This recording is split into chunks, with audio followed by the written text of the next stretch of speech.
Hey everyone, my name is Todd Blyleven, and we are seconds away from I'm Going In Starting Up. It's the newest podcast sharing stories of adversity, strength, and love from some amazing guests. Here's a little background on me.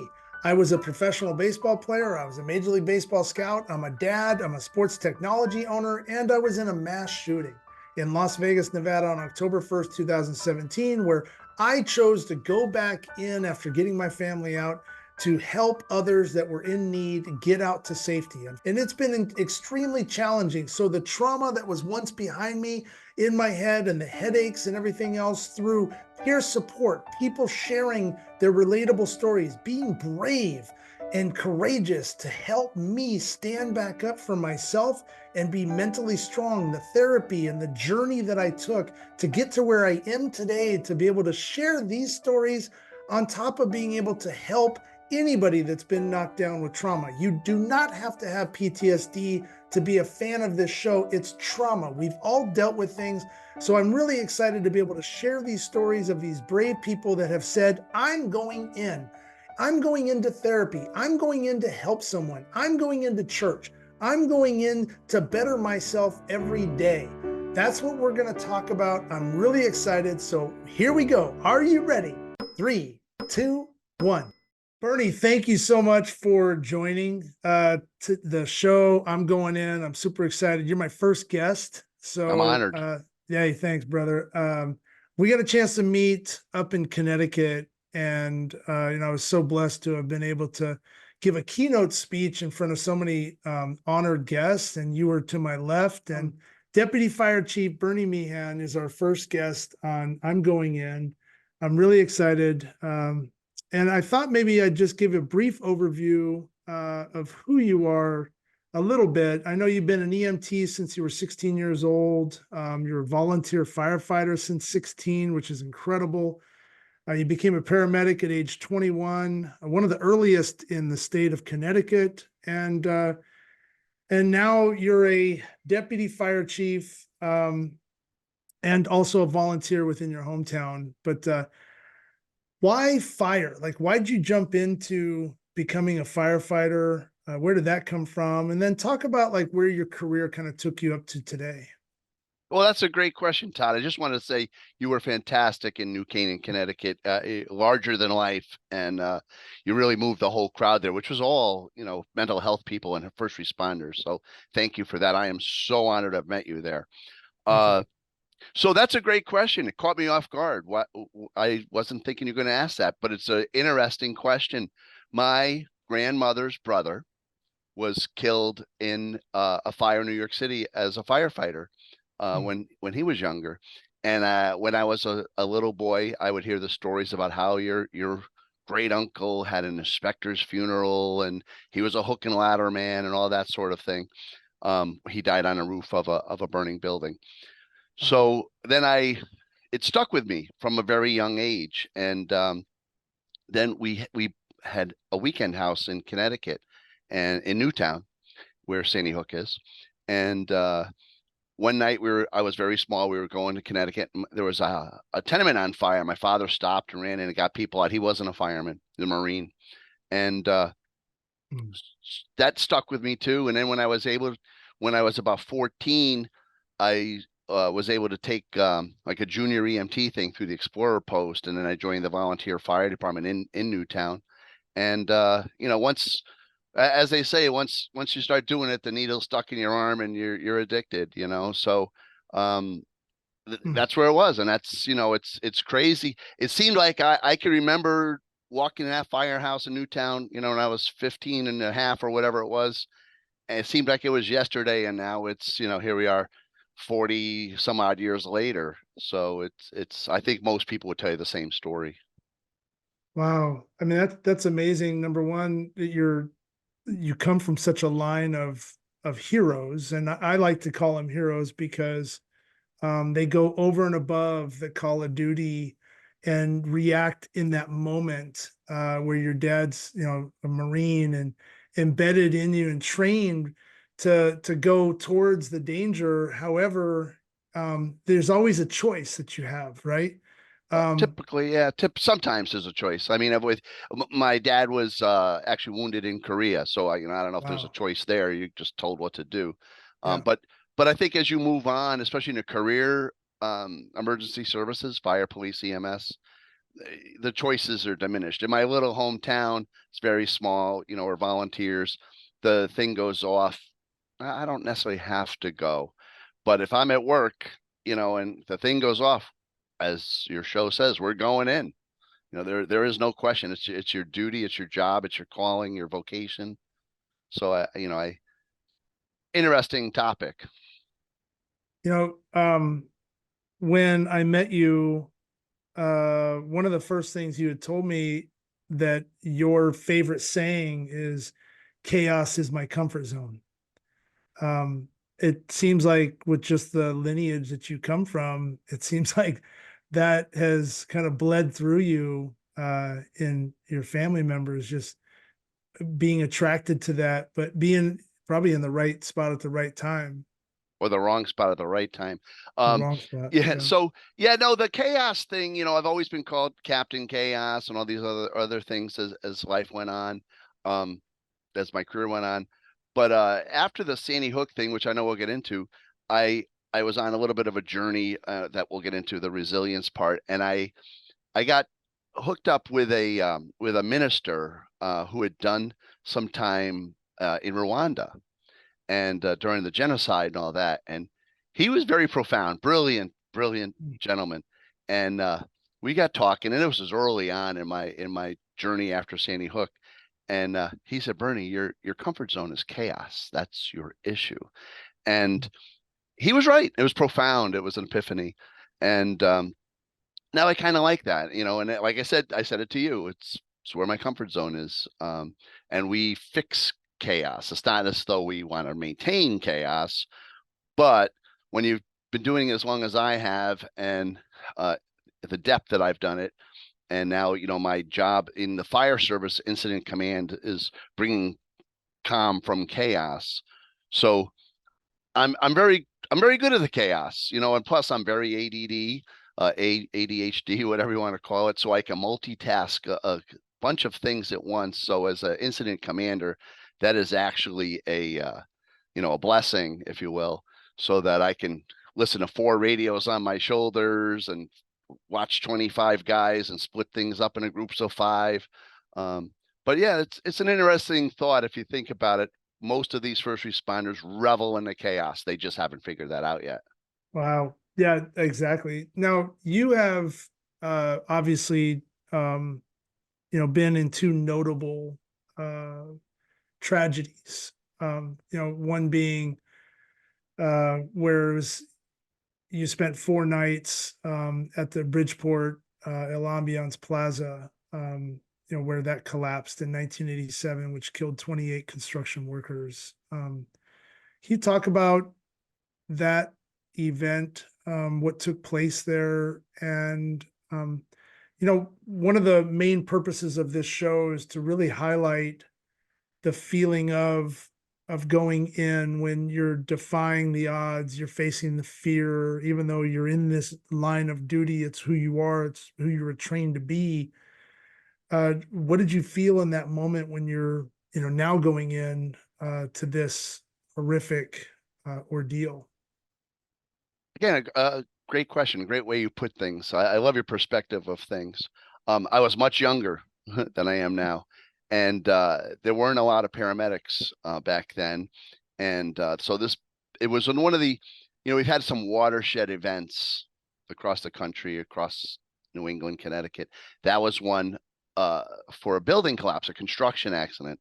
It changed all the building codes. You couldn't do the lift slab things anymore. So this building under construction collapses in Bridgeport, and it's just a big pile of rubble. Something you'd seen an earthquake, which we don't get in Connecticut. A building burns down, there's nothing left, or whatever. So I got I worked in the next town over in Fairfield as a paramedic, and which is very close to where this is. And as that day went on, I wasn't there the first day, but like no one really knew what to do. And as Jonathan Best, who passed away a few years ago, who was one of my early heroes, was a New York City paramedic, and then went on to be the Bridgeport emergency management director. He kind of, this was before there were USAR teams and things like that, but we had a bunch of us that had been done some training and so forth, and some of us were paramedics, and he called that group in to be his little incident command operations team, if you will. So the paramedics, because of who we were and our level of experience, which really wasn't that much back then, but it was more than anybody else, we wound up being in the pile, trying to recover what was left of these people. We had people coming from Miami and FDNY and all these places with all their high-tech tools to try to, and they determined fairly early on there were no survivors. This thing just pancaked down, just 13, I think it was 12 stories of concrete. So the pile's 40, 50 feet high of just concrete. And my recently retired from the Stanford Fire Department, my partner at the time, he was a captain in Stanford, just retired. We were both paramedic partners, and we were there. And there was a moment there where I kind of looked at him and he looked at me, and there was just cranes carrying tons and tons of debris over our heads and everything. And I just said, what are we doing? And he was like, I'm not really sure. And there was thousands of responders at this event, but the few paramedics and a couple of troopers and firefighters from Bridgeport and so forth were really in the middle of this pile, and they'd find what, not to get gory or anything, but what was left of these people that got squashed, and the paramedics would have to remove them, and it was pretty horrifying, because there really wasn't much left of them. And later on, I asked this Jonathan Best, who again, passed away a few years ago, but had much more experience than me. He had been a New York City paramedic and all that. And I said, why did you send us in there? And he said, so you guys are at the top of your career. Somebody will have to replace you if this wears you out. And I'm like, okay, that's pretty profound. I'm fairly young. I'm a fairly new paramedic, and I've been written off already. But it didn't write us off. And from that, if you want me to keep going, please. That was in April. So then in November, they ran some debriefings, if you will. No one knew what that meant back then. The Dr. Mitchell and Dr. Everly came up from Maryland to run these debriefings, and of the something like 3,000 or 4,000 responders, construction workers, all sorts of people, I think like 2 people showed up. One was not me. So that was an epic failure. And I remember being in the midst of this pile. The only thing, somebody had the idea then, and this is a long time ago, this is 40 years ago almost, to have some mental health addressed there. And the first one I saw was a guy in kind of a suit and tie, and he had a hard hat on, and he had a walnut, peanut taped to his hard hat, and it said "sight shrink." And I'm like, okay, and I was young and not into this yet, and I'm like, okay, get this guy away from me. I want nothing to do with this guy. This is insane. And then the next night, a woman showed up like in a dress with a hard hat on, sight shrink, and I said to one of there was Bridgeport SWAT guys protecting us. I said, just get her out of here. Just get her away from me. So I didn't have a great taste for mental health care back then. We didn't do it back then. It's just you either made it or you didn't. You just said, okay, this isn't for me. So then in November of that year, Dr. Mitchell came up to Yale and was going to do this CISD program to train the trainers and all that. And I'm like, well, I got nothing to do. I'll take the class. And it was very profound to me. Dr. Mitchell and I are still friends, and he's not unlike me. He shows up at chaos and everything. He was a firefighter, paramedic, and all those sort of things. And from that little class at Yale in 1987, we developed the Connecticut Critical Incident Stress Team, and with a 12 or so really, really highly talented, caring people. Some of them have passed on by now, but we were the first team in New England Connecticut CISD team, and we hit the ground running. And I wound up, I mean, since then, it's a long time, but I've probably done over 400 CISD or stress call outs now, whatever you want to call them now.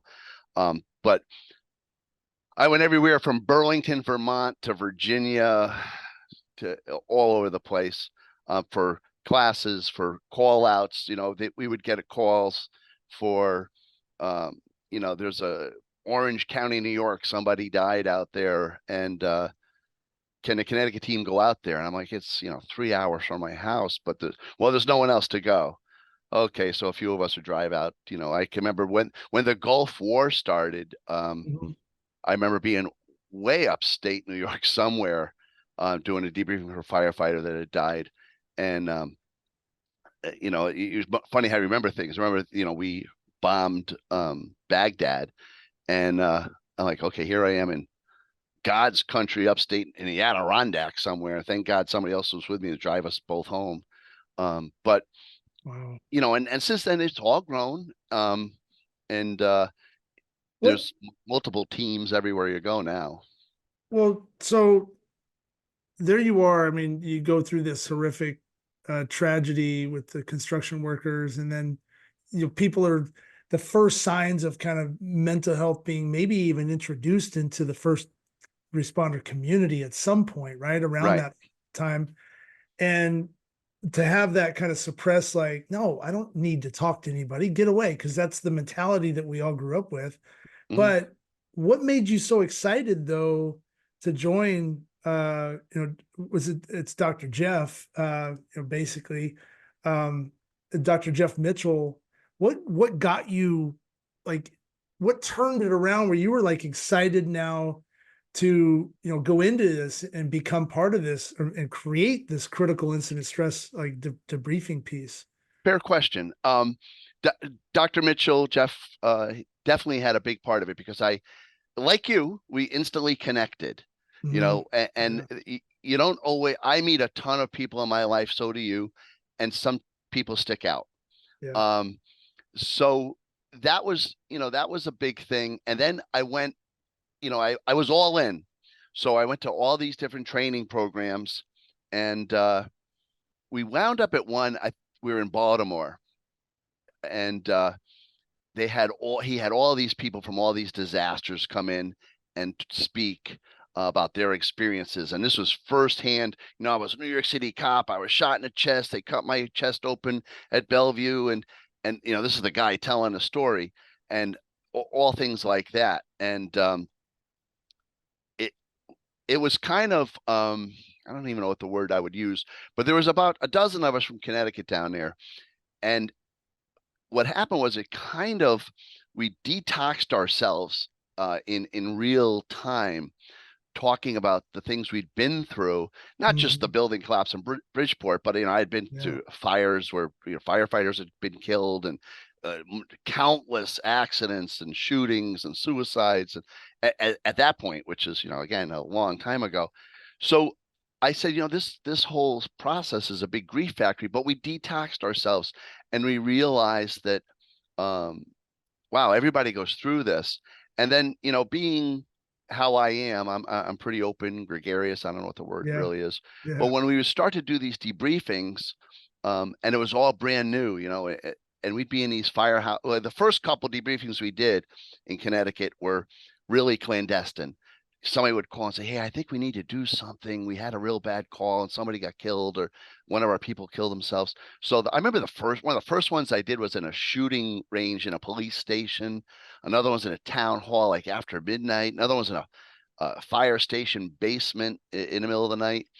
And what would happen would be, the guy would, I'd get the senior guy come over to me, firefighter, let's say, and he'd go, "Hey, look, dude, I'm okay with this, but some of these younger guys, you know how they are, but I'm not going to go in there." And I was like, "Well, you know what? We need you to go in there because you're the guy that's going to be here when I leave, and can talk to these kids." Well, we'd get, and again, this is in the 80s, maybe early 90s. So there was a lot of, you know, the senior guys then had been in Vietnam. Yeah. So they would start talking, this reminds me of Vietnam. And I'm like, oh my God, this is really going to a deep place. Yeah. And when you get talking to these people, everybody had a load of crap in their bucket. Yeah. Everybody. But no one knew how to dump it. And the problem back then, as opposed to now, which Mm. is very exciting now, is we had no mental health workers. I think we had one psychologist or psychiatrist in Connecticut that was what they say now is trauma informed. Well, this guy couldn't see everybody, nor would anybody go to a psychiatrist in Yeah. 1988 or Yeah. 1990. So now the difference, so I would do these debriefings that our mental health workers today would curl their hair because we didn't have a mental health professional with us, and we were debriefing people. I've probably done it. I stopped really keeping count, but probably about 40 line of duty deaths and Mm. countless suicides, public safety suicides. And these were really heavy things. And I think personally, when I would go listen to these people's you know uh, experiences, it kind of humbled me. I'm like, oh, okay, these guys are still working and they're still standing and they're still doing it. They're still going in. And Yeah. so it kind of humbles yourself. Like, if they can do it, I'm pretty sure I can do it. And which we'll get into, but that Yeah. was put to the test, in Sandy Hook, for at least Yeah. personally. But it's just it's been an interesting journey. And then you meet people like you and I bonded instantly Mm. because we're trauma buddies. Yeah. You went through a trauma, I've been through a trauma, and like, oh, this guy gets it. And just before I got on with you, I was chatting with one of my best friends, fire officer in a different city, and I was telling him about you, and he goes, well, what does he know about this? Typical skeptical Hmm. firefighter. I said, well, he was at the Vegas thing and he carried a lot of people out. He became one of us. Oh yeah, okay, cool. Yeah, yeah, okay, he gets it. You know, and it's such a sick club to belong to. Yeah. But once you're in there, you're like, okay, I'm certainly not the only member of this club. And that's even going back to the early days in Baltimore and Linthicum, Maryland, and wherever the hell else we went back Hmm. then. The people like you and me existed, but they weren't on the talk circuit necessarily. Jeff Mitchell Right. knew who they were. It's just now it's every other day there's another one of these incidents. But I had met the people way back. It had to be late 80s, I guess, in Palm Bay, Florida. There was a crazy shooting there, which they didn't call it active shooter back then, but we met those Yeah. those cops in the training. But it's Yeah. like I said, it's an interesting journey. It's amazing, um when I got back from Las Vegas, I tell the story how I didn't know what to do. I didn't know where to go. I didn't know what to think. There I was, 8 hours carrying people out, losing lives in my hands. And it was a gentleman that had done time, over and overseas, and 3 year, combat vet. And hey, I've got this relatable story. And he was courageous enough in my mind. I call it courage, where he kind of broke that silence like you've described, and he made himself vulnerable and told me what his story was and where he thought I was mentally, and helped me kind of understand where I was going to go in the next 72 hours. And Yeah, that when it's you like an said that instant you club. used that term in New Canaan, relatable story. I think it was like the Yeah. first time I'd actually heard that. And Mm. again, it was like somebody banged me in the back of the head with a ball peen hammer. Oh, oh, yeah, yeah, and I love that term, relatable story. And there was another like, you never know who you're talking to, and don't discount that person that they can't necessarily relate to what you've experienced. That's I was right.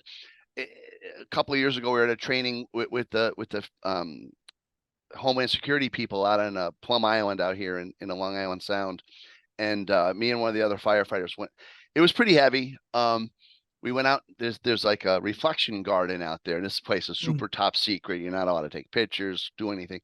And a guy walked out to talk to us, and he was, no one's in uniform, no one knows who anybody is, and so he started talking to us, and I don't know who he is, and he starts relating to us that he spent time in Jonestown, Guyana, when after the incident there, and I was like, oh my God, and talk about relatable stories.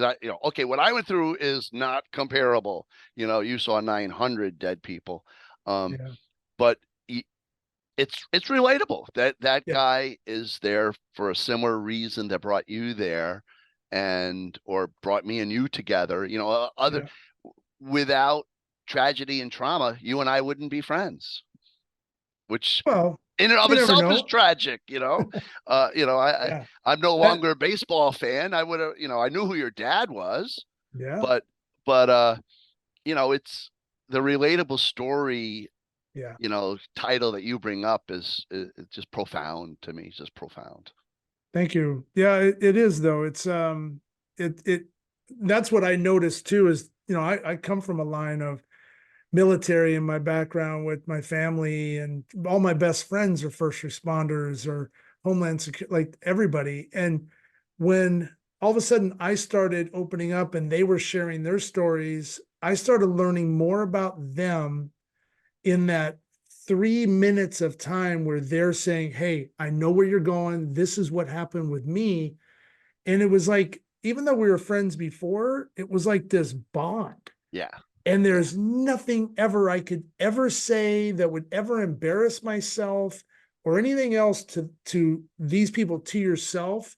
I Right. feel like I could tell you anything because I've unlocked the most precious Right.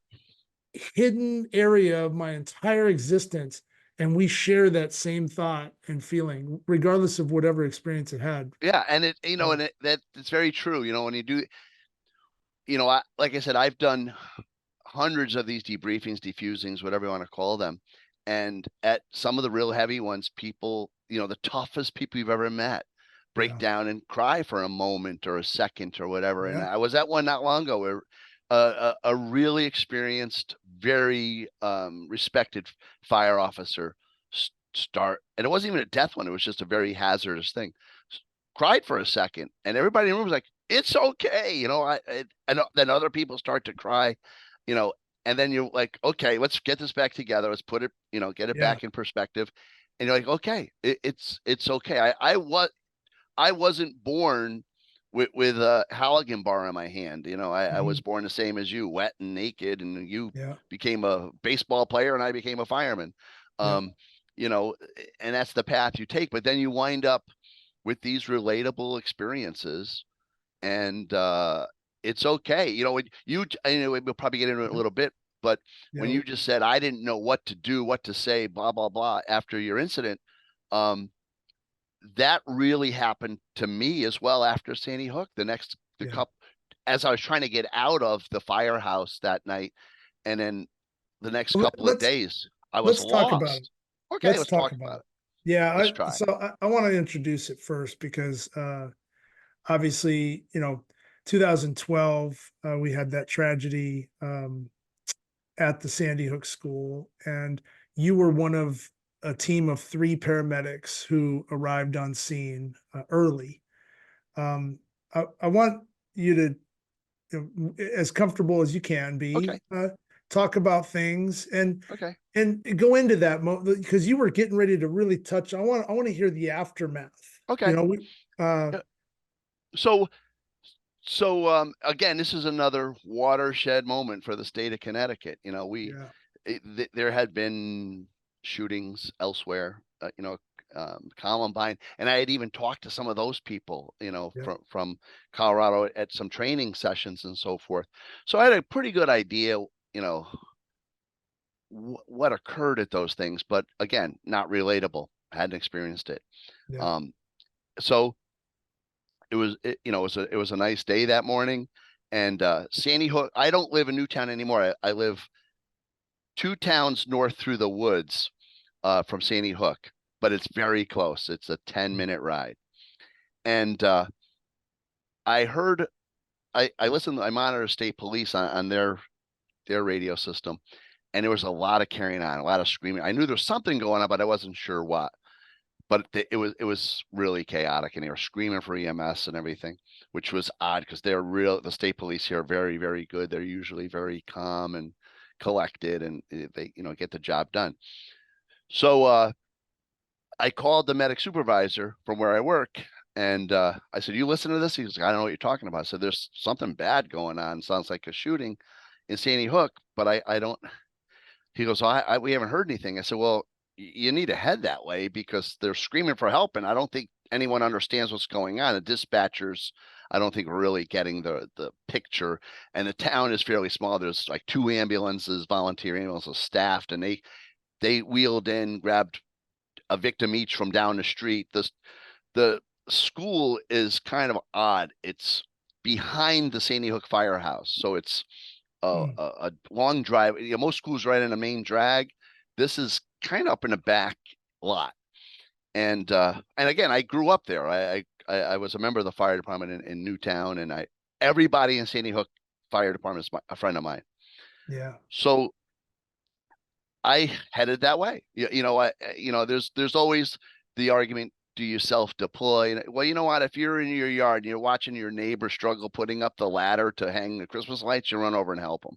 Wow. So Yeah. I I I Yeah. I leaned forward, and the guy I talked to on the phone grabbed his next in line, and they went that way too as they were getting called.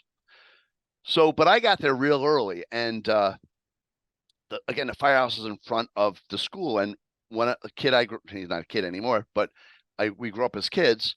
He was directing traffic in front of the school, and I'm like, what? And it didn't look like much was going on, like, other than people running away from the school. I go, is this a drill or something? Like, no, it's not a drill. It's for real. You park your car and get in there and help. Like, okay. So there were some guys behind the firehouse trying to set up some stuff, which is still, it's probably 600, 700 feet up to the school up in the backyard. So it was like, I was kind of behind a firehouse, and another guy was kind of the gatekeeper by the driveway. And he knows me. He starts yelling, "Hey, Bernie, get over here." And I'm like, "What do you need?" He's like, "Oh, they need paramedics up there." Now, I wasn't much of a paramedic at the moment. I had a coat on and a couple of rubber gloves, and the other guys had pulled up, the other two medics, and they had response vehicles. So I went over to them, and I'm like, "What are we doing?" They're like, "I don't know. They need us up there. Let's go." So we went up the driveway, and again, people were kids, everybody running away. And I mean, it's fairly early on. And so it was, and here's like, when you, when you do this job, there are calls where do you do or do you don't? Do you, back then it was, do you stage for the police to control the scene, or do you rush in, which we now call rescue task forces, which has happened after Columbine, because, Mhm. the teacher died and they're waiting for rescue. But we hadn't done this yet. We didn't train. Yeah. We hadn't discussed it. Yeah. So here we are, the three of us with minimal gear, hunkered down behind a car in the front yard of the school. And again, absolute utter chaos, live scene. And another guy, since I know it's Connecticut's not a big state. I know pretty much everybody. Yeah. And these two guys I'm with know a lot of people. And a state police supervisor sergeant runs over to us with his gun drawn and says, "You three, let's go, follow me." Or, as your show says, we're going in. And I'm like, whoa, whoa, Yeah. whoa, WTF, what are we doing here? And they got up, and off we run. Um, Wow.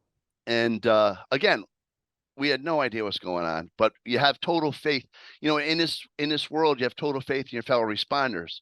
Um, Hmm. the city I work in, the fire, police, EMS, we're different agencies, but we're one team. That's There's right. there's Yeah. never a question of trust or those sort of things.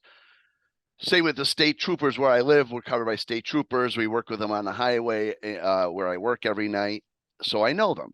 And so we stormed the school with a couple of troopers and a couple of Newtown law enforcement guys. So, not to get into the gross details, but we went through the door, and we had some heavily armed law enforcement. There was only a handful of it. There's maybe 6, 10 of them, and the three of us, and we had no idea what we're up against. And so, Wow. we moved deeper into the school, and pretty much everybody knows what we found. We found, you know, Yeah. a pile of victims that a bunch of them that were not salvageable. We couldn't save them. No one could have saved them. It wouldn't have mattered. So, but if there had been a chance, we would have given it to them, Yeah. because we didn't wait like they did in other places. Yeah. We ran You into went that right school. in. Yeah, the local EMS had been overwhelmed. There was no one left. Yeah. There's just the three of us.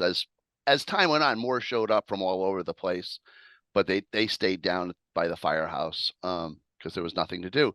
And it was sad because rescuers are trained to rescue, and medics are trained to save lives. But there was, I've been a paramedic for a very, very long time by now. This is 10 years ago, so I've been a paramedic for 30 years. And it, all the king's horses wasn't going to matter. Yeah. It Yeah. wasn't because of time. It was how they were, they were murdered. Yeah. Um, and so we wound up, staying in the school. The medic supervisor called the medical control and said, okay, you guys stay in there, and go through all the victims. And it it probably didn't have to be done, but we did. We gave everybody got the benefit of the doubt. But there was no saving anybody. Yeah. No um way. and it was, this was the second, like, time in my career. I don't want to experience the third time, but the three of us went in there, and there were people that were, questioning why didn't they let more EMTs and so forth in there, and because there's nothing to do. Yeah. And if not so much there's nothing to do, but why would you subject anyone else to what occurred in there? So again, I felt somewhat disposable or expendable. That, okay, this is real. I mean, I've seen some really bad things. This was off the scale. Yeah. I hate the question. To this day, we're now, 11 years later. No one has ever asked me, thank God, so what did you really see? Except for Oh, the geez. state police investigators. Yeah. Yeah. Um, Right. so and it's, it was uncomfortable, but it's not anymore, I guess, when somebody says, they say, what do you do? Oh, I'm a fireman, paramedic. Oh, you see some stuff. What's the worst thing you've seen? Yeah. Please don't ask that Right. question, Yeah. because I can't tell you, and nor can you deal with it. you know but so we stayed in there for something like 7 hours. It was a total nightmare. We were, another crazy moment in there was, we were in the little, this is elementary school. These are little kids. So Yeah. we were kind of holed up.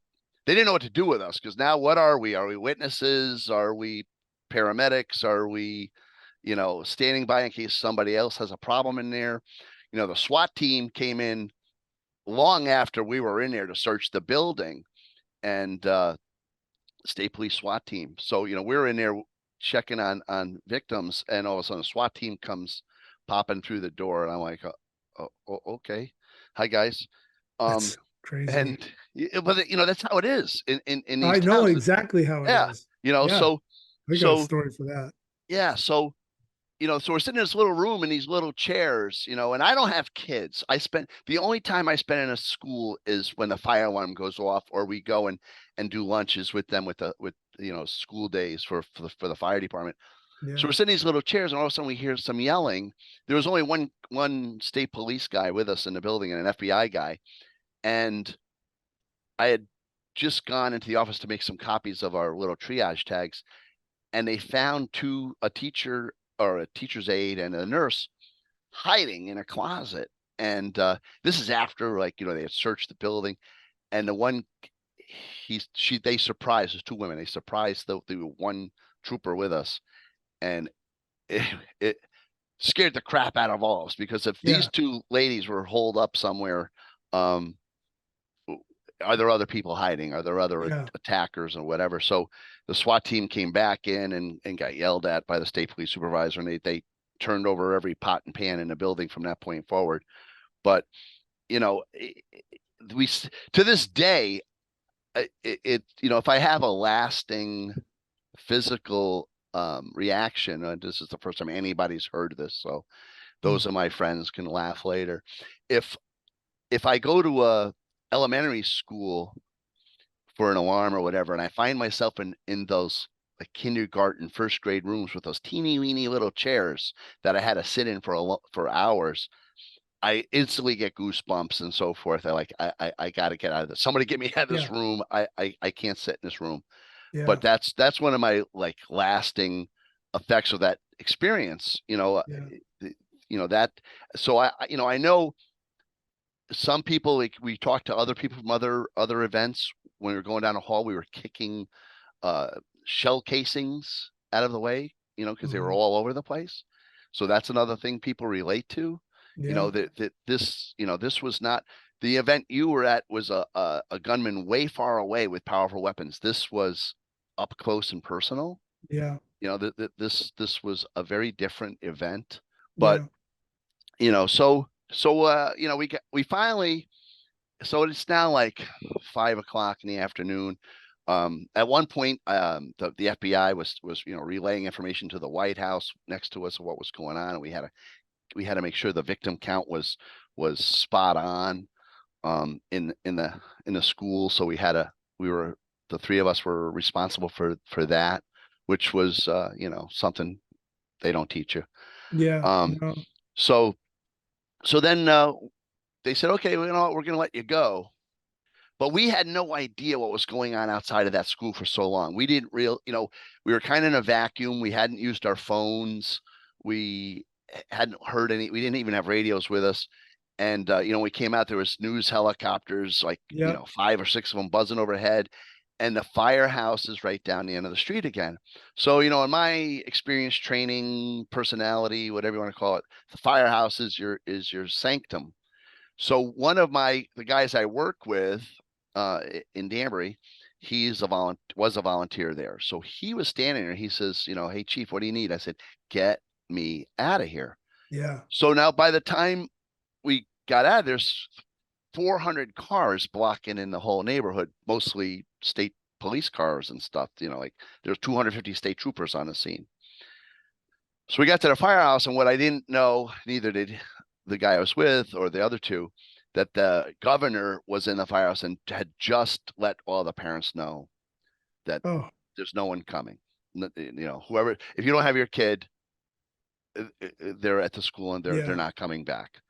So just as I opened the door, Mm. this massive scream, just in chaos broke out, and I was like, holy crap. And the fire chief who passed away just a year or so ago now, he grabbed me and dragged me off and said, stay here with me for a minute. He knew enough. I've known this guy since I was a little kid. He kept me safe, warm and dry in his office for a few minutes. And then he goes, okay, where's your car? And it was in the front of the firehouse. I mean, literally against the base of the firehouse. And it was blocked in by the governor's cars. And he goes, let's try to get you out of here. And I went outside, and state trooper bodyguard or whatever, his Suburban is blocking my car. I'm like, dude, move your car. And he's like, Yeah. this is the governor's car. I said, I don't give a crap whose it is. Move your effing car. Yeah. And he did. He realized, he's dealing with a complete, lunatic at that point. And Yeah. I got in and I raced home through the woods. From there, from the firehouse to my house is literally like over the river and through the woods. Yeah. No traffic lights, no street lights, a couple of farms, and that's about Wow. it. And I got home and I was, like you said, to coin a term, I didn't know whether shit or go blind. Hmm. Like did what I just did, was that for real or Yeah. whatever? And my girlfriend at the time called me, said, what do you need? I said, I think I need something to eat. I hadn't eaten all day. And now it's, Mhm. 8 o'clock at night or something. And so she brought me a salad, but I didn't know. I literally, like you said, I was totally like my compass had broken off. Mhm. And you know, for the next couple of days, I I forced myself to go to a supermarket in Newtown, maybe 2 days later, and I was like so hyper aware of what was going on around me. I literally couldn't do it. I remember leaving my cart in the back of the store and said, "Yeah, this isn't going to work." Yeah. And I couldn't fall. I had a trouble sleeping for years before this. I would only sleep 2-3 hours at a clip if I was lucky. Well, this set, like I said, broke my compass. So I could not sleep. Hmm. And when I tell you I didn't sleep for 28 days, I didn't sleep one iota for 28 days, but I didn't miss a day at work. I didn't, my life went on, but I honest to God didn't sleep for 28 days. And some of the law enforcement guys had said, well, why don't you go talk to, this counselor we're seeing? And it gave me, when people would say to you, oh my God, I heard what happened. Who are you talking to?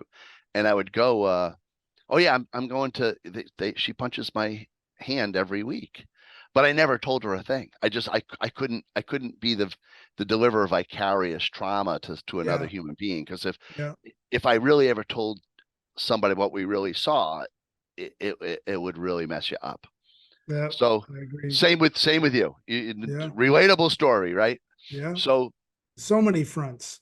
yeah, It's so crazy. but she was kind of cool. And she was very spiritual, and she was hooked up to some of these large community churches. This is where I met this minister who had been in Rwanda. So, she was trying to find she was trying to do what she knew to be best, but she didn't really have any experience with these trauma victims or whatever you want to call us. But I met a couple interesting people along that path, and but we were very radioactive. No one asked us what was going on. They tried to have a debriefing with the three of us. They brought a guy up from down south, from the FBI, to try to debrief us, but it it got going, and maybe 10 minutes into it, it was too much for even him to deal with. And one of the Yeah. other doctors that was trying to help us, he got emotional. I said, stop this, we can't do this. So Yeah. it was the only failed debriefing I've ever been involved with, whether I was a participant, not a facilitator, but Yeah. it fell apart. So no one could debrief us. So then, and you want to get into the resilience part of this, or the recovery? Well, yeah, no, well, first of all, I mean, thank you for sharing your story of strength. Number one, I think listening to you tell that story, there were so many little relatable pieces that went to it. The SWAT, when I Yeah. was on scene, I didn't see anybody come in, and then all of a sudden, like SWAT just appeared, and they're forming, and I'm running around. Now I've got to run around this 8-man team or whatever it was, and I'm going around, and the guy grabs me and he goes, "Where are you going?" I said, "I'm going in. Where are you going?" And he goes, "We got orders. We're forming." I'm like, "Bullshit! F your orders. Follow me. I'll tell Take you you where you there. need to Yeah, go. right. Let's go." Yeah. And but yeah, that moment when you said that, the moment of where things kind of get disconnected, where you had that conversation real quick, like there's that instant escape with your mind on, okay, I got to break this up because I'm scared to death, and there's something that like hits, and there's almost this kind of relief just for a brief second, but it brings you back down into this human kind of element. Okay, all right, okay, now I'm focused again, let's go. um but the aftermath of I just get me the hell out of here. Mine was, when I went into that bathroom, and now today, still, if I go into a public restroom by myself, because I was barreling doors open and finding women and men hiding. And this was 6.5 hours after the first shot had taken place. And, 20 people. In fact, one of our friends that was with us was in this group, and she screams my name and comes up and runs and gives me a hug. And I'm like, oh my God, I'm glad you're alive. But there's so many relatable, chaotic, crazy things that happen in that moment of stress. So I don't envy what you went through, of course, at all, but I've been there, and knowing and seeing what you saw with your eyes in a different perspective, I've seen that carnage. And so my heart goes out to you with that, because I know that's not easy. But you have your band of brothers that you were be able to go to in that safe haven and get your ass out of there. And Oh so yeah, and I want that's the to, thing. You yeah, know, go from there. when for the couple of weeks, whatever, after the incident, the former fire chief was, where I worked. He they were very good in the hospital where the two medics were very good at keeping everybody off of us. Yeah, that's Everybody cool. knew we existed, but they couldn't get to us. And I'd be at work, and a news crew would show up at the firehouse, and he would call me up, lock yourself in your room. And he would say, you got to get out of here. He's not here. He's not available, whatever. But they were very good at keeping the the press and everybody off of us. Um, but and then, like you said, you're trying to find the path. The map has changed, the paths have changed, but which one am I taking? And the guys at the firehouse and my public safety friends were very, very key. Um, I like I said, I didn't sleep for 28 days. I'm seeing this counselor who was, to be polite, completely ineffective, but it was giving me somewhere to go once a week. Um, One of my friends rats me out to my physician, who's a friend of mine too, and we're also trauma buddies because he went through a real bad spell with his wife dying, and he calls me up as I'm leaving the counselor one day. He goes, "Dude, where are you?" And I'm like, "I'm in my car." He's like, "Go right to the uh, pharmacy and pick up a prescription I put in there for you because a little bird told me you're not sleeping." And I'm like, "Well, I don't ever sleep, David." He's like, "No, no, no, no, no, no, no. I know this is different. You're going to go, or I'm sending your pals after you, and I'm having you admitted to the hospital." I'm like, "Oh, okay." So Hmm. I went, and he prescribed medication to try to put me to sleep. So meanwhile, I had a friend of mine staying with me. She was going through her issues. She was, sleeping on a couch downstairs, waiting for some things to get straightened out in her life. And she was like, "Yeah, take the medicine, and I'll stand watch, make sure you're okay." I took the medicine for 2 nights, knocked me out. Didn't take it again. Reset Yeah. reset my Wow. system, and so it's you know some people need medication. Some people need it temporarily. Some people need it for maintenance, whatever. So it was another lesson learned that, okay, maybe there are different ways of dealing with things, you know. So going on from there, around May, this counselor informs me. Actually, let me back up a step. So, because you reminded me of this, so the relatable story. So Mhm. one of the differences with the Sandy Hook event, compared to most of the events, active shooting in the United States, is these are little kids, Yeah. 5 and 6 year olds. So actually, the two parts of the story. So the first part is I'm in my office at my fire stations upstairs. I'm sequestered behind locked doors to get up to the second floor and so forth, and literally everybody's watching out for me. So one of the guys who's watching the desk calls upstairs, says, "Hey, Chief, there's somebody here to visit you." And I'm like, "Who's here to visit me?" And they're like, "Oh, he's a doctor from Maryland." And I'm like, "Oh my God, send him up." So it's Jeff Mitchell. Mm. He had come up and done some debriefing with the state police or whatever, and he walks in my office. "Hey, dude," and I'm like, "Hey, Jeffrey," Mm. and he sat down, and there was a moment there where we got talking, and I kind of you know put the question out there, "What do I do?" And he said, which was profound. He said, "Listen, almost nobody in this hemisphere has seen what you guys saw." And I'm like, "Okay, here's the guy, the expert in the field of disaster psychology, telling me I've got no peers other than, half a dozen people that were with me." Yeah. Okay. So going Wow. forward, within the next couple of weeks, we get I had seen this other counselor finally, which we'll get into it for a second, but she says these people want to meet you, and I'm like, where are they from? And he goes, does Duns Blaine, Scotland, where they had a very similar shooting to Sandy Hook. Wow. One, some of the few people that have seen what I saw in this hemisphere. I'm like, uh, okay, I'm up for meeting new people. Yeah. So we went out to dinner with these two. They were actually psychologists, like, from Scotland, and we talked. And again, relatable stories.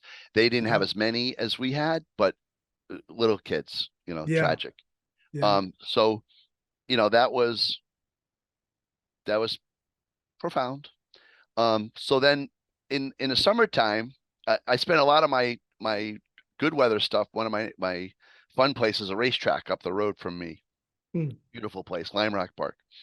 So I went up there in the middle of a rainstorm to watch some time trials, and one of the people up there is working security, works for the state's attorney's office, who I know.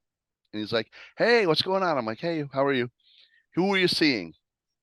I said, "Oh, that's a funny story. She just retired. You know, I'm trying to find the path, but it, totally unacceptable." I'm like, "Well, I tried. It didn't work. What do I want to tell you?" So I go home that night and my phone rings, and I see the area code 202, which is Washington D.C. So I'm like, this is going to be interesting. So I answer the phone. It's the woman who runs the EAP program for the Department of Justice, and I'm like, okay, I got ratted out again here.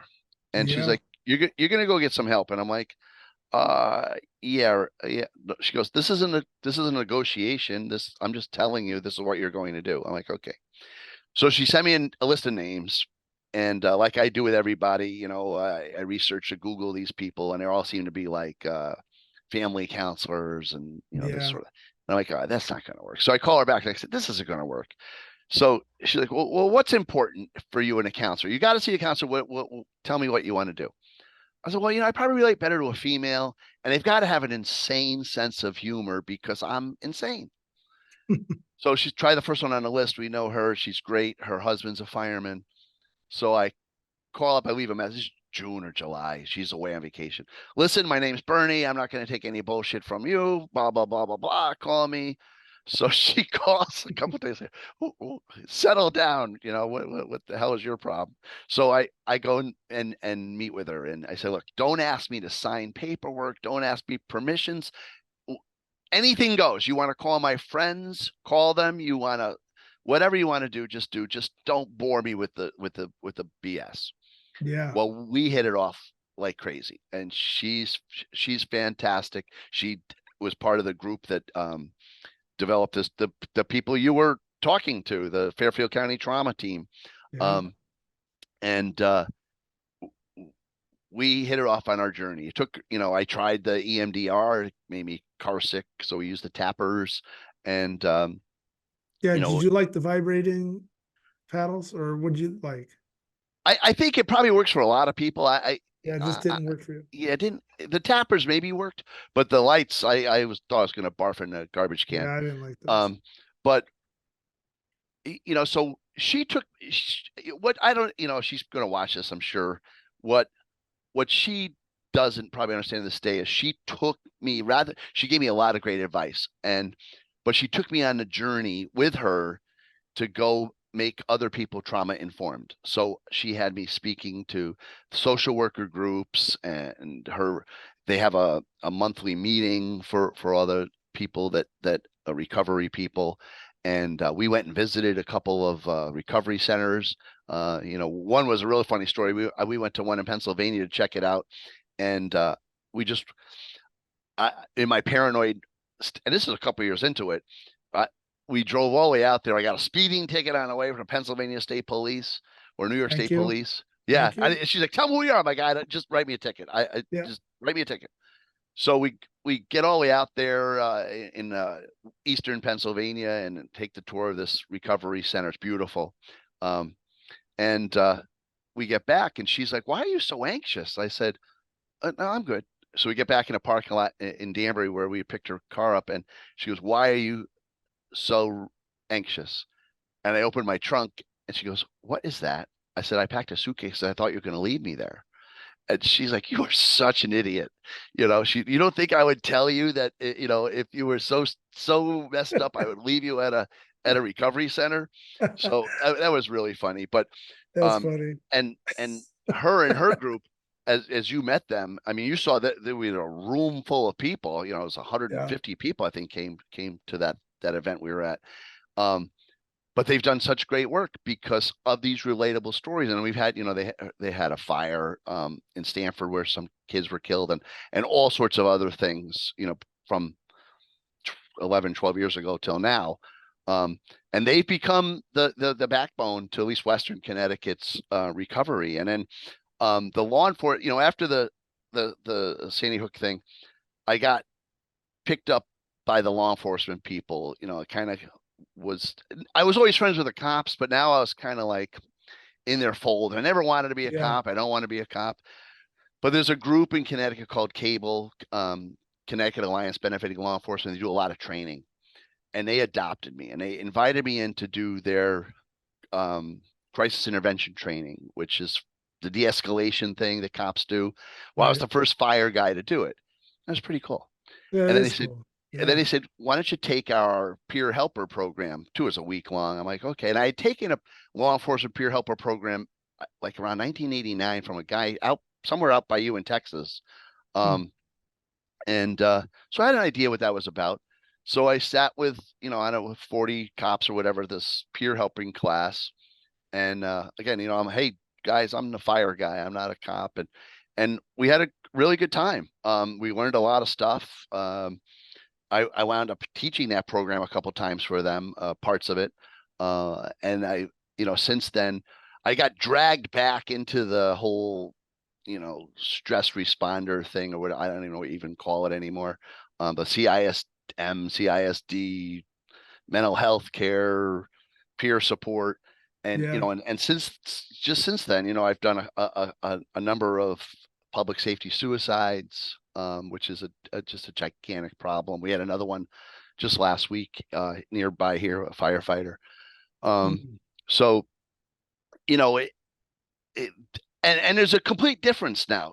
People don't mind getting help, or they know they got to get help, or I I'm a very open, like I say, gregarious. I don't stop Yeah. talking. I meet a million people, but the thing that I kind of hold kind of cool is all of these exploits we've talked about, the debriefings and peer helping.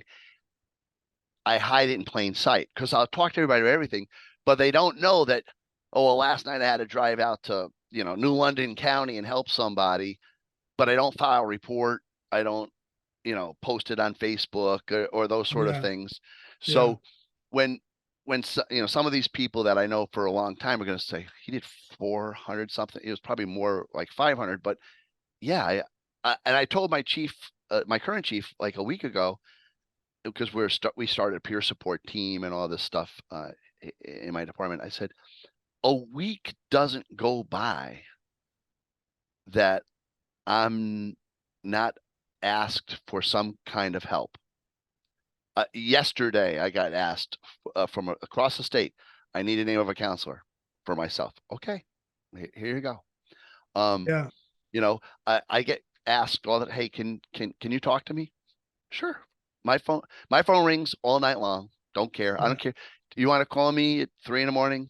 I get up, and I instill that in these counselors I speak to. Um, that uh when one of these 911 emergency service people calls a mental health worker, that's a 911 emergency. Yeah. If a guy calls and says, hey, I'm Bernie, I'm a fireman, and I need some help, you need to call that person back on the next break that you have and say, I will see you tomorrow. And I piss a lot of these counselors off because, especially after the pandemic, their practices are full, and I'll call them up, and somebody will call me up. Hey, I need to speak to so and so, or I need a counselor. Call this one. They call that one. Oh, they told me that they can't see me for a couple months. I call back. You're going to see him tomorrow. You're going to stay an hour late. You're going to come in an hour early, but you have to see this person. It's a crisis. And most of the ones that you met get that, they don't turn Yeah. people away typically, but it's, it has to be regarded as an emergency. And most of the time, if somebody calls me and they're really twisted up, and I don't mean that facetiously, they're Yeah. having a bad day. I don't even like try to, I'll keep on the phone. Where are you? I'm in, I always use the word West Beliznia. Okay, meet me at the Friendlies in West Beliznia. I'm going to be there in about an hour. I'm driving a white car. Meet me in the parking lot, because I don't have the faith in Yeah. talking to somebody on the phone if they're really in crisis. I might have to say, hey, you know what, dude? Well, let's go to the ER, or let's. I got a friend that's the retreat center or something, but but we're way past that. We've had, where I work, we've had probably 6 critical incidents in the last month and a half, and the guys know, oh, this is bad. It was real bad, and let's just get back to the firehouse. My crew is, my platoon is, they're learning how to get their angles now. We had one a couple weeks ago, and they said, go buy an ice cream cake. So now we have ice cream cake debriefings or defusings. But That's one thing that being around firefighters and law enforcement and military, and when I was in Fairfield County, and doing that speech, uh, I was in the back after I was done and got a chance to meet some of the firefighters that were in attendance there. And one of them, one gentleman said, listening to your speech and everything, it was great.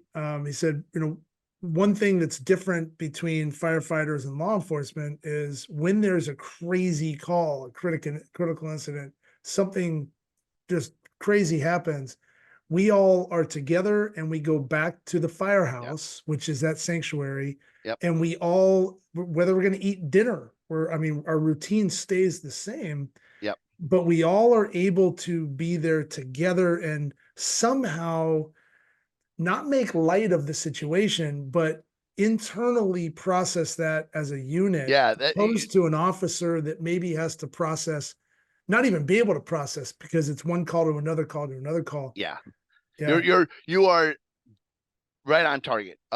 Jeff Mitchell and all the people early on had determined, when they studied these people in the 80s, early 80s, 87% of emergency service workers experience critical incident stress.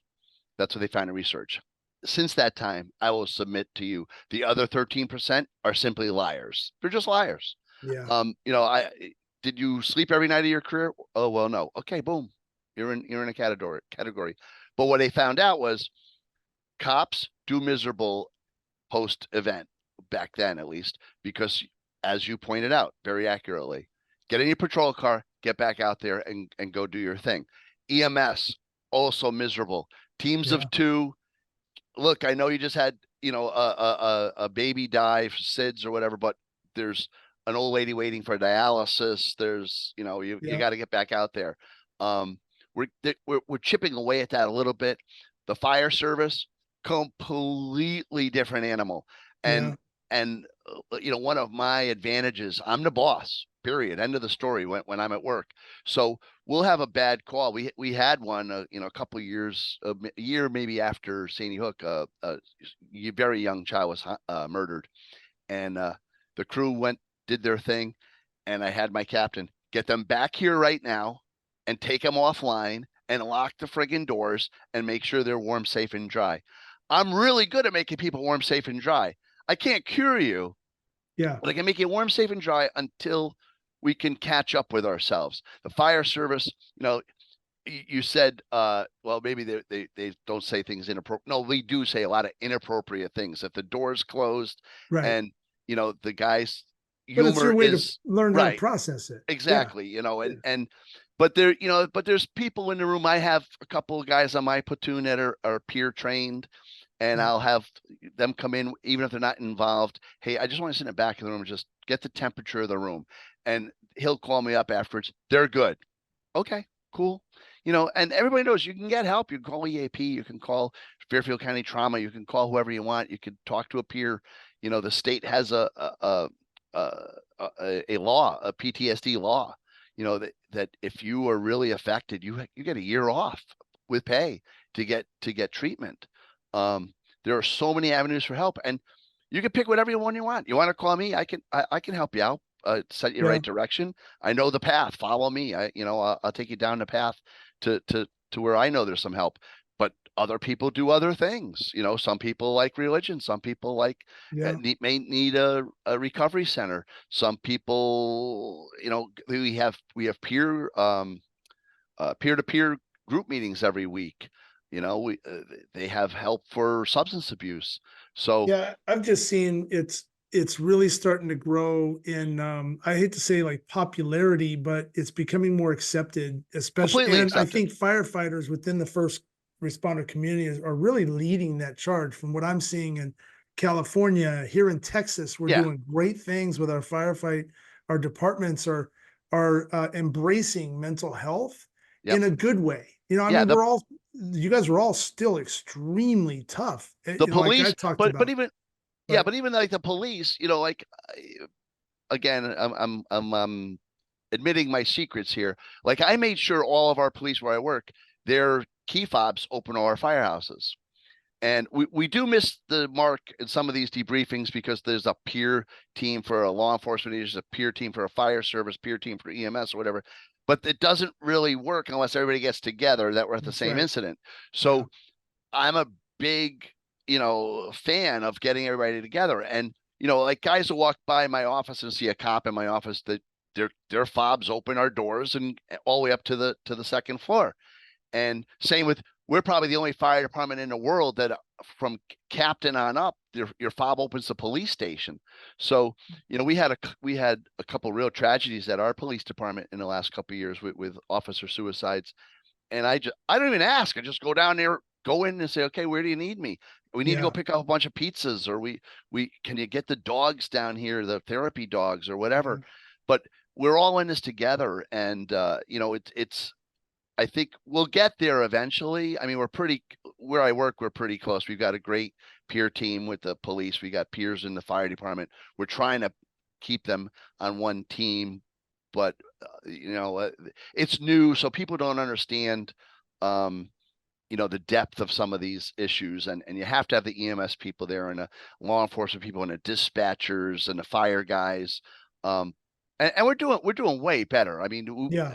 is where I work is incredible because the people are all on the same team, but other places, we only debrief our troopers or our EMS people, and but Connecticut is way ahead of the curve. We've got embedded dogs, therapy. I met another one from Hartford the other night at an award ceremony, a Labrador.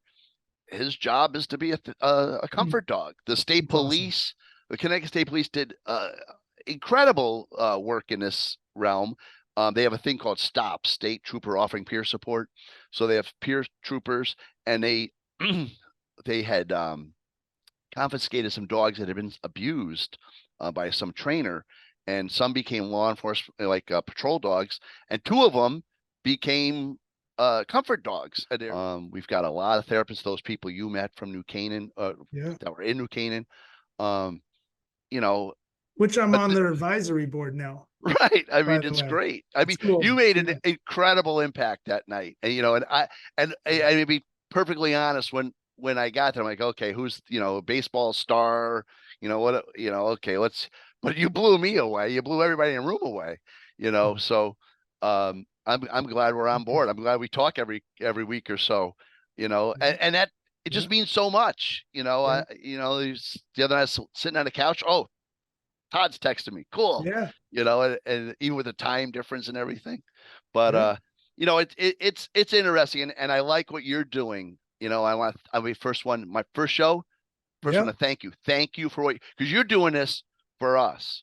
And I'll be the first one to say this. You One of the things I learned too, which is what you're doing, is I learned it's Gandhi, right? You help people in the service of others. You help yourself, finding yourself in the service of others. That's So, right. it humbles us when you I meet you, I think you did tons more than I ever did in your Oh, event, oh, but it's relatable. yeah, And you have now, you're on a crusade, which is just totally cool. And you're talking to all these people, like you said to me the other night, people, everyone I talk to is sick, no matter where they are in the country, from the flu or COVID or whatever. So you like get yeah. your pulse of the whole damn country. But um, it's really cool that you're doing this, because we need more Thanks. people like you. And I think as this program you're doing, I'm going in, expands, and you find out that it's not just Todd and Bernie, there's a shit ton of us out there now, That's which right. it's not, no one wants to belong to this club. You just don't. Right. Okay, but once you're in, you realize that you have a lot of peers, and what can we do to help others? That's I right. mean, I've been drawn to some of these events. There's they just had the one in Lewiston, Maine, and I Mhm. I called our coordinators here and said, hey, I can drop whatever I'm doing and go up there. And I've got a relatable story. Yeah. Um, but the problem is there's a lot of vultures that show up at these places that I can help. I'm this, I'm that, I'm a counselor.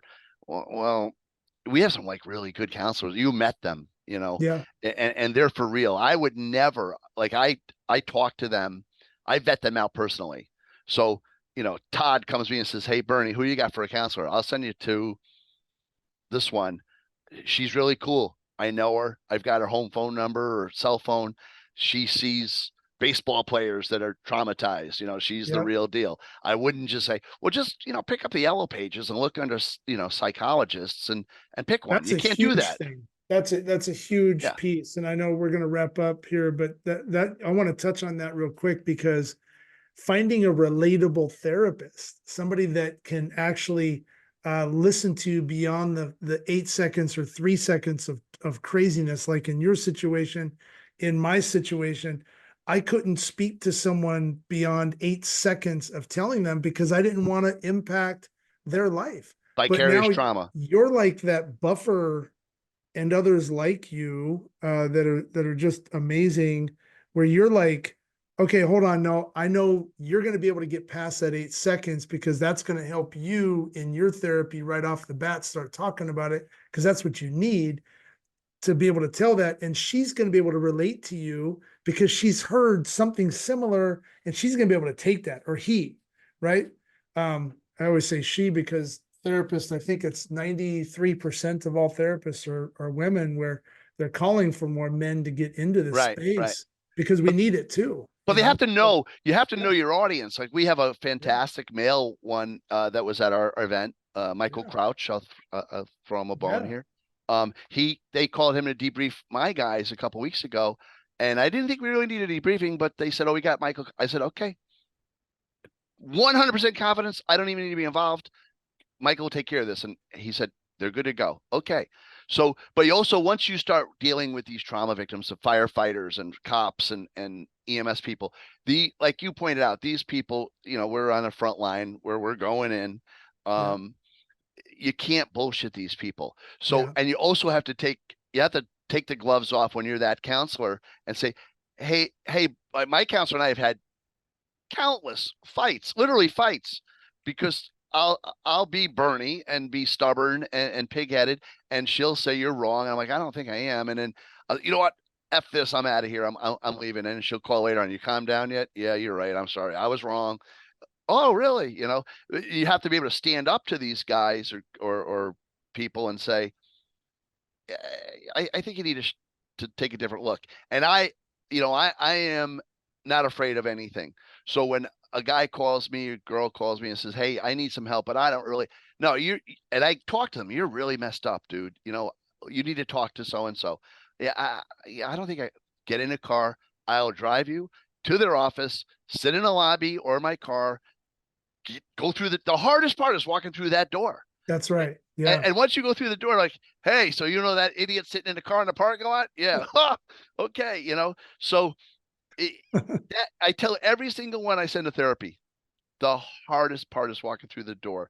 Just Yeah. take a deep breath, take your soda with you, walk through the door. Yeah. And it's from that point forward, it's all downhill. It's relaxing, I always say keep your boots moving forward. Just keep them That's good advice. moving. And you know what? At some point, you have to be able to say, okay, I'm going in. It's the whole reason of this. I'm going into therapy. I'm going to listen. I'm going into that car. I'm going to do something to better myself, which is going to end up being able to better those around me. Well, So you just make that's a great good. point, which is your show here. These people that have to go, that should go to therapy or whatever, go get some help. They did the hardest part already. They went in Yeah. to your event, to my event, to these other events. They went in. No one could prepare you for what you did, but you went in. So, okay. So walking through the door of some nondescript office somewhere and talking to a therapist who's probably pretty cool, Yeah. that's nothing. It's literally nothing. What you have insurance, talk to the person, you don't like her, go to the next one, walk out, find a new one. But chances are, if they're trauma informed and they're one of these trauma recovery people, you're going to be okay. Why didn't I do this 10 years ago, 15 Yeah. years ago, an hour Yeah. ago, whatever? But you make a great point. The no, you've got one of the most unbelievable stories that I've ever heard of from a civilian. But Mm. that was the bravest thing. You had no choice. You did what you had to do. So Yeah. going to a therapist, come on, that's not even a discussion. Yeah. Well, as long as you get past that, I'm going to fight it. I'm going to fight it. I'm going to fight it. I'm going to suppress it. But at that point, you're just kicked down so bad. Okay, what do I got to do? All right, let's go. And you're right. Walking in the first step and sitting down the first time is like, all right. And the minute you start to talk, okay, all right, I can do this. I was So such an asshole the yeah, first time I went to my current therapist because I literally went in there loaded for bear. You're not doing this, but you can do this. And she's looking like, oh, okay, you done yet? Okay, yeah, I'm done. And because her husband's just, he's a fireman like me, and so she knew the species, and then the she waited. species. I let my piece be known, and then she said, okay, you ready to listen for a bit? And she taught me the most important thing of this whole process. I carry two buckets. One's got the bad shit in it, so you're usually like this. Well, Mhm. keep filling up the good bucket. So go help an old lady cross the street. Go bake a pie, Yeah, or be go kind.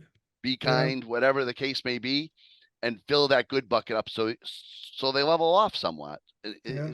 That simple. Somebody broke my train of thought and gave me something profound to just say, do some good things. Wow. Man, Deputy Fire Chief Bertie Meehan. I'm so glad you were number one, my first guest, but I'm I, very I honored to learned be. so much about you, and I didn't, obviously we really kind of just gotten to know each other, but brother for life, man. And Absolutely. uh you're just a true inspiration, and I'm just so blessed to have gotten to know you. I can't wait. I think, man, if I were a firefighter, I want to be in your house. So it's pretty cool. Thank you for being on I'm Going In. I know you got to run in real life. Here we go. So good luck to you. I'm here anytime, and thanks for being on the show, buddy. Oh, thank you for having me.